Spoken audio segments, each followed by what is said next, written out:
all that matters, right? Yes. What's So happening? tell us everything about the new season. Everything. Well, first off, we're moving. Yeah, this is the big talking point, and I guess it's pretty important to get that out there. We're moving to FXX. FX is creating an entirely new network, and we will be found exclusively there. Some people will just get it automatically, but you'll have to check with whatever your local provider is, and hopefully people come and find us there. Yeah, I've had a lot of questions about, people asking if we're nervous about the move, and the truth is, I don't know a single person in our demographic at this point who watches channels. We all watch shows. Moreover, I couldn't tell you right now what station FX is. I have no idea. Or like Breaking Bad. I don't know where AMC is, but I watch everything on AMC because I just search for. Because you search for the show, and I'm not really nervous about the movie either. And if anything, I'm just hopeful for the network.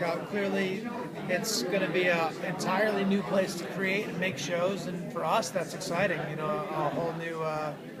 They're going to have to fill up their programming, so maybe we can take advantage of that. It's kind of. You guys are kind of like the core new show, the core show, that's kind of going to try and bring people to it, I would think, Yeah. John's referred to us as one of the foundations of FX. And so that's got to be certainly make you feel good. Absolutely. Yeah, it's good. Well, we're definitely the longest running show ever on FX, right? We're up there, yeah. No, I think we are. Nip Tuck is maybe Nip Tuck. No, I'm pretty sure it's us. Yeah. Hey, there we go. Yeah, Rescue Me did all right, but I think when it's all said and done, we'll be. We'll have done more than anyone. So if that's not a cornerstone, I don't know what is. When you guys think about previous episodes that you've done or rewatch them, do you more often think that you went too far with concepts or not far enough?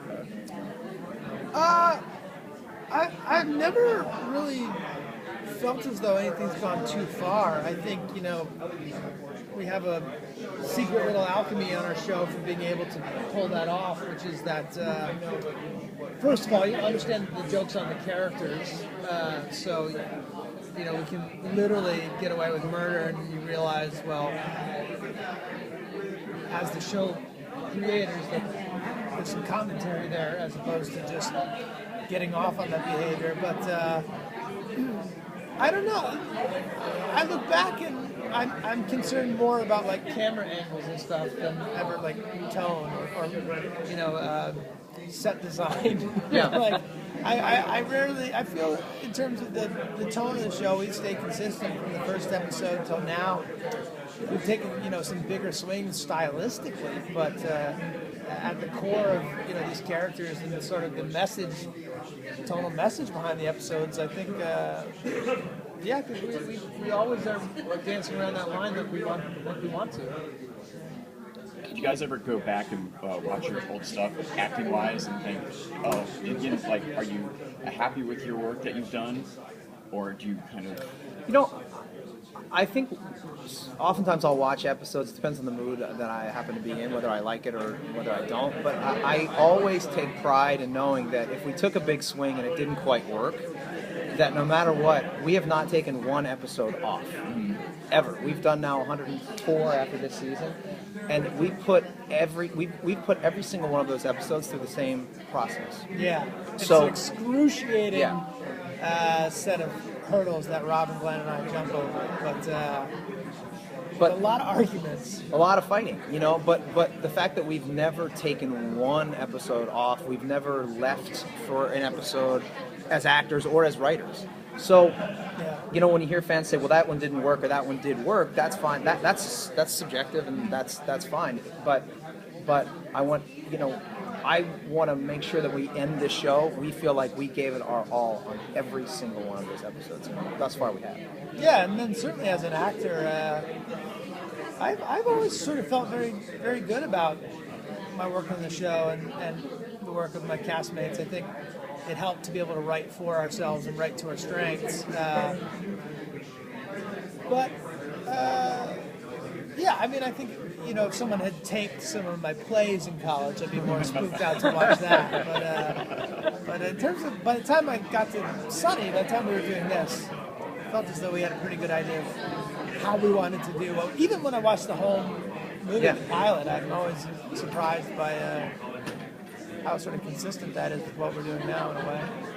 Well, can you tell us about episodes or stories that you're doing this season that, I don't know if there's something you've waited for till now that you're finally able to do, or just something you can tease about season 9?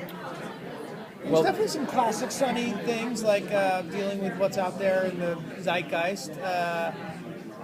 And we've been doing that for so long that some things have come back around. Like our first season of the show, there was such a hot topic going on about the gun issue that we did an episode called Gun Fever. And then after this last year, which we all know, where the gun issue is as prevalent as it has ever been, we did Gun Fever 2, still hot. Rosenbaum going back to that? No, Rosenbaum is not coming back. A good memory, my friend. We also have an episode this year that was written by the Game of Thrones writers, saw you guys Ben too. Yoff. Yeah. Yeah, so excited about that, just to see what somebody else's version of Sunny, and then obviously that still goes through our process. Yeah. But to have two guys who are so talented and doing something completely different from us, what their perspective of Sunny is, coming into our process was really fascinating. Did they pitch you the idea for the episode? Yeah. And then you guys wrote out your own Game of Thrones episode and handed it back. We're actually, that's another announcement that they'll be making next year. We're running that show next year. They're leaving and we're moving to Ireland. Yes. Are your scripts really strict? I mean, by this point, like 9 seasons, you guys can basically almost go in a room and sadly, right? No. No, it's Yeah, strict. I think people will be surprised to see how much of the show is actually scripted. But, if you look closely at any Sunny episode, it's a very sort of spider web of a plot line, usually. Like, there's you can't really improvise, say like last season where it's like a flashback to the Halloween episode, and there's a whole car crash and like people getting their face bit. And, Rob and I might be able to go on a little run about the Batman movies or whatever within the context of an episode, but so much of it has to be laid out. But we're also not so precious about our writing that when we get to set, if someone has an urge to try something else, we don't discover something funnier. And that formula has always made a nice balance between a really loose improvisational feel without that sort of meandering, lost quality that sometimes things can have if they're too improvised. Talk about guest stars this season or recurring people we may have seen from the past who's coming back or who's joining for the show. Well, what's interesting is coming back, who we haven't seen since the first season, is my landlord, Wang, who's played by Shelley Desai. That's for Gun. Yeah. That's going to be for the Gun Fever too, then? No, that's for a Thanksgiving episode. Yeah, we have a really fun Thanksgiving episode where we bring back a lot of the characters from seasons past, the McPoyles. Random guy, that's played by Zach Knighton. And the guy whose car we blew up in the gas crisis episode. Bill Ponderosa. Bill Ponderosa. Well, yeah, in that episode, in the spirit of Thanksgiving, the gang realizes that they have so many grudges around town that they have to get together with some people and bury the hatchet. Gail the Snail. Gail the Snail. A lot of clamor for Gail the Snail, so we'll bring her back. And then a couple guest stars. Sean William Scott plays Country Mac. He comes to visit his cousin, City Mac. Project Badass makes a... Yeah, we do another Project Badass little thing.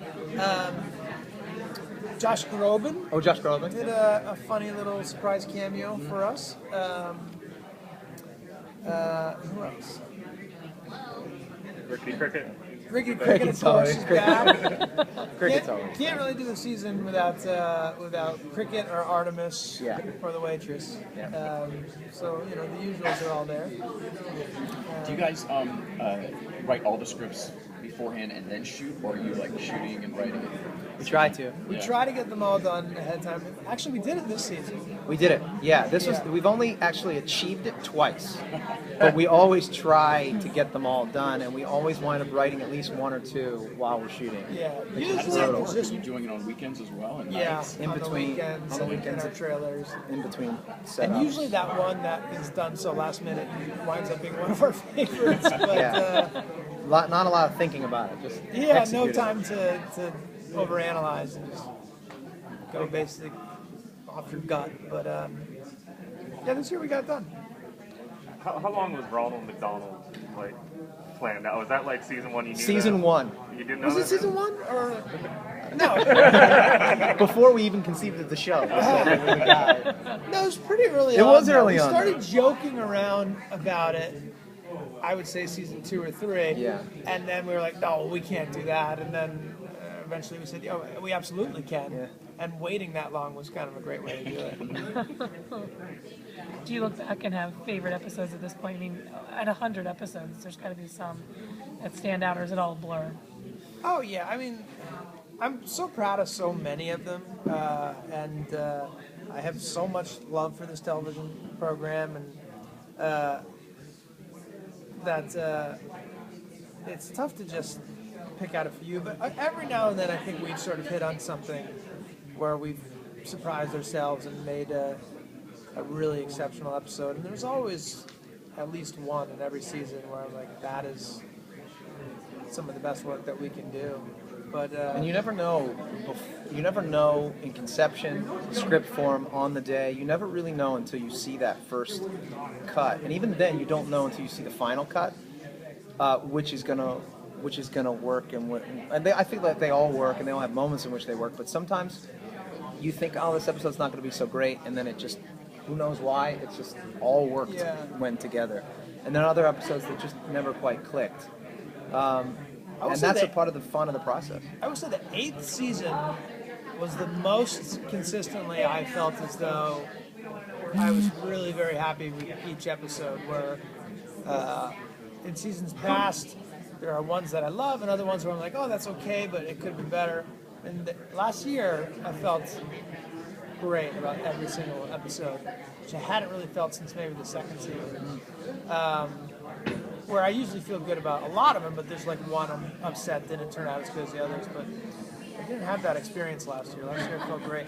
But then again, you know, it's so funny. Like sometimes the one that, in my opinion, I love the most isn't necessarily the one that the audience picks out.